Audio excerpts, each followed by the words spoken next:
High friends are of you. ఇప్పుడు మనకి ఏంటంటే ఎగ్జామ్స్ రాస్తాం కదా, సెమిస్టర్ ఎగ్జామ్స్ ఇట్లా రాస్తాం కదా. మన ఎగ్జామ్స్ మన ఇన్విజిలేటర్స్ ఎట్లుంటే తెలుసు అసలు వాళ్ళు వదిలేస్తారు ఫ్రీగా ఏమన్నా చీటీ కొట్టుకొని రాసుకురాని. అంటే ఇన్ని రోజులు ఇప్పుడు ఒక్కొక్క సెమిస్టర్కి ఎన్ని సిక్స్ మంత్స్ గ్యాప్ కదా. అంటే ఇప్పుడు ఇన్ని రోజులు మళ్ళీ చదివింది మొత్తం వేస్ట్ అయినా. ఇప్పుడు ఒక ఉంటాడు నిజాయితీ చదివి నిజాయితీ వచ్చి రాదామనుకుంటాడు. మరి వాని పరిస్థితి ఏంది? 6 నెలలు అవుతాయి. అంటే మీరు సపోర్ట్ ఇస్తుంది ఇన్విజిలేటర్ నేను ఒకటే చెప్తున్నా, మీరు సపోర్ట్ ఎవరికి ఇవ్వద్దు. వాళ్ళు చదివి నిజంగా నాలెడ్జ్ ఉంటే వాళ్ళు రాయాలి. లేకుంటే మీరు అట్లా చేసారనుకో, నిజాయితీ చదివినోడు వానికి బాధ అనిపిస్తుంది తెలుసా. ఇంకోటి అరే ఏంది ఇంత వేస్ట్, నాకు ఏంది ఇట్లా చేస్తుంది అని అన్యాయంగా మంగళ చూడమని రాసుకున్నాడు అంటారు.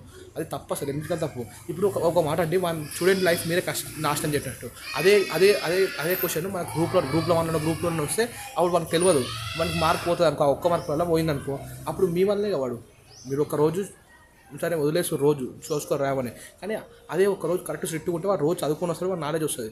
కానీ వానికి ఒక స్టూడెంట్ మీరు కార్డు కొట్టినిస్తారంటే ఆ స్టూడెంట్ బతుకుని నాశనం చేసినట్టు ఇన్విజిలేటర్స్ పక్కా చెప్తున్నాం. ధన్యవాదములు.